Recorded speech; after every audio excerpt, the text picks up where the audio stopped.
Punta tayo sa CapCut apps natin. Select natin yung dalawang video natin mga idol. Yan, tapos lagi natin tatandaan yung ratio niyan nasa 9.16.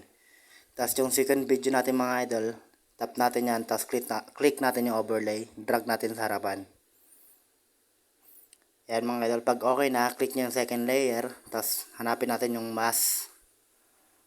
Tapos click natin yung split. Ayan, i-adjust nyo yung guhit mga idol para makita yung dalawang video. Kaya na pong bahala mag-adjust mga idol kung saan yung alam nyo okay na, pwede nyo na siyang i-check. Yan mga idol, kung mapapansin nyo, dalawang video na yung nakikita. Tapos yung sobra dyan sa dulo mga idol, pwede natin siyang i-split, tapos i-delete para magpantay mga idol.